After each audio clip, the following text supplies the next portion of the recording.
อนไล่สดเนาะคอยเห็นคอมเมนต์มาเนี่ยจะคอยเขาบ่ได้ตอบให้ดอกคอยยังเล่นประเด็นอยู่เม่นว่าแม่นอลีบอกน้องมนตอนเจ้าโมโหแล้วเจ้าจับหัวน้องมานาโขกรถอย่าไปเสืออย่าไปหาเบ้าลูกคอยได้หาสิ่งที่ซุมเจ้ามาถามแบบนี้คอยบ่มีวันเหตุแบบนั้นกับลูกคอยเด็ดขาดมานาแม้แต่ยุงกัดมันคอยก็ยังชูนให้ยุงอย่าไปเสือคนบดีอย่าไปเสือเด้อพี่น้องเด้อบอกไว้เลยนั่นคือลูกของคอยคนถ้ามันบ่ถือกับมันชันหายักเยียดความผิดตัวพี่น้องมันสิพยายามเบาให้มันดูดีบ่แม่นเด้อบอกไว้เลยดาวันจะพิจารณาพัวจะโยนข่าวโยนของอีหลีบอกอีหลี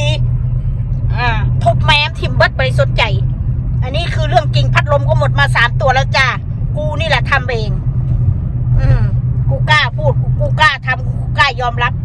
พี่น้องไอโฟน16ก็คือ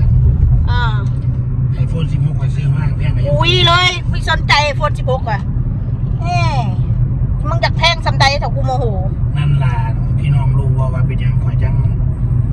ได้เอาไปขายมาสักย้อนว่าน้ำเตียงหมดเลยไปขายซ้ำขายได้ซูนย์ในข่อยแล้วก็ทุบมันข่อยสำกับขายราคาสำกัดเนาะว่าเราซ่าขายหนาเมียซะ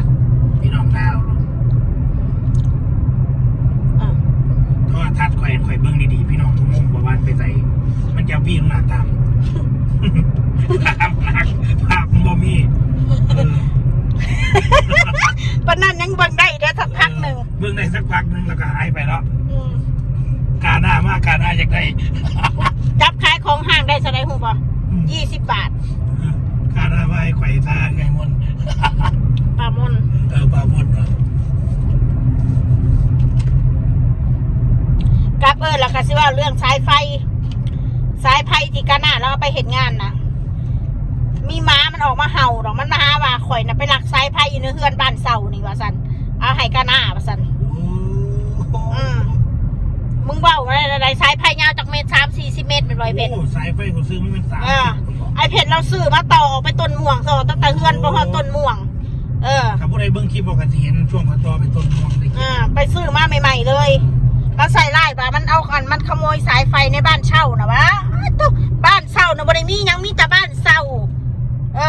ทรัพย์สินของเขานะมีแอร์มีตู้เย็นมีพัดลมดีนะห้องครัวแล้วก็มีอันเตียงนอนแล้วก็มีที่นอน2 อันเด้อสิบอกไว้ให้โอ้ยของคนไปสิไปยุ่งมาสังวานะบอกไปตัวทิพย์ตัวเดียว FC เนี่ยก็แต่อยากหัวเนาะคิดได้ยังไงไม่ใช่ FC ตัวยุ่งพี่น้องไม่ใช่ FC มัน F ตัวเล็กนี่เนาะกับจะนายข่อยก็เบื่อกันเนาะพี่น้องคิดได้แนวไหนเนาะถ้ามีสายไฟเขาเจ้าก็มาถามข่อยแล้วตอนนั้นมันเอาสายไฟในบ้านเช่าแล้วให้ไอ้กาหน้ามันว่าสันไปถามแน่ไปถามกาหน้าให้กาหน้ามันตอบเด้อให้มันตอบกาหน้าได้เบิ่งคลิปประมาณลุงเพชรเราให้ตั้งแต่อยู่เฮือนพูนสายไฟนั่น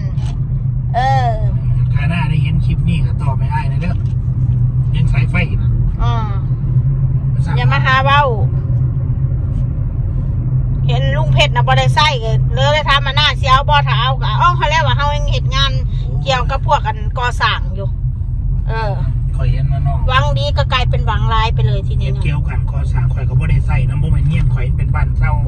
แล้วก็เหยียวสายไฟมาใส่อย่างละพี่น้องคิดเบิ่งคลิปนี้เงี้ยข่อยมันอ้วกว่าเจ้าคลิปนี้ขอชี้แจงว่าซั่นซะเสียหายได้มั้ยเรื่องนี้ก็บ่เลิกบ่แล้วเนาะ FC ก็ยังถามอยู่ว่าเศร้าอยู่เอฟเตียงก่อนเอฟต่อเนาะมาข่อยไปรักยังข่อยของวัดนะคิดได้แนวไหนโอ้ยสู้จะมาเดือดแนวเบาเสือหมอซ้ำสวยกันสิเบาอีหลีนี่กันหมอกูซื้อมาเป็นเท่าไรใบแม่กับพวกมีปัญญาซื้อให้ดอกถวยหมอก็ได้นอกจากว่าคันเป็นของวัดย่ำเขาจัดการจัดงานเป็นไงคนในลูกบ้านเป็นไงได้เขาก็ไปคืนไปแล้วแล้วเขาก็ต้องเอาไปคืนมันไปขโมยของวัดมาแม่เอาไปคืนจริงหรือเปล่าวะพูดได้ยังไงถามอะไรไปถามปักเสงอะนะโอ้โหเนาะเสงอะได้ใจค่ะ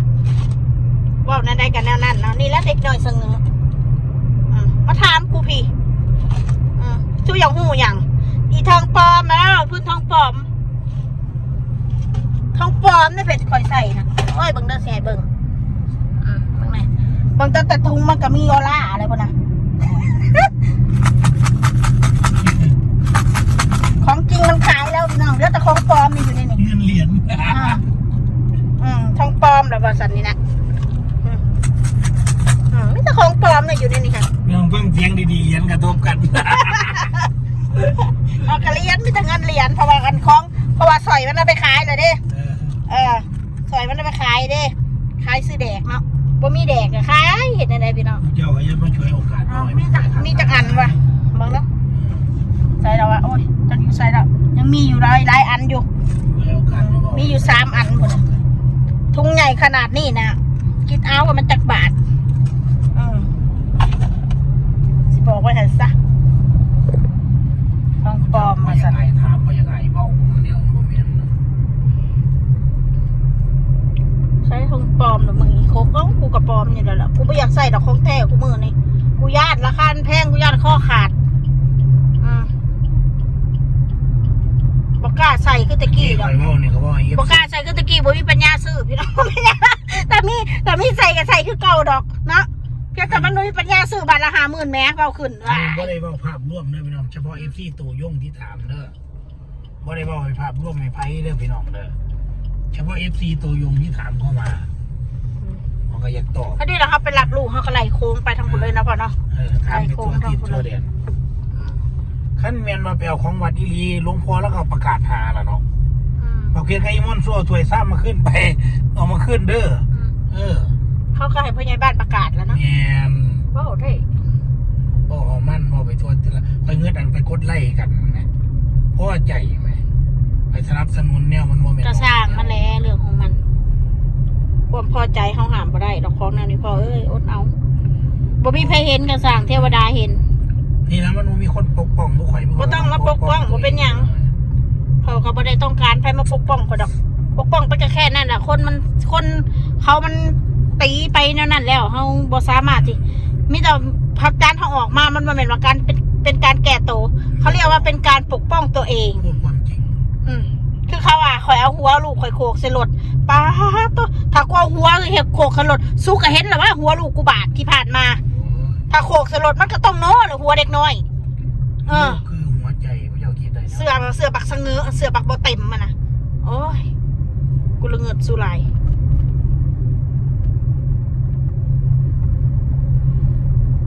ไพ่กับแพง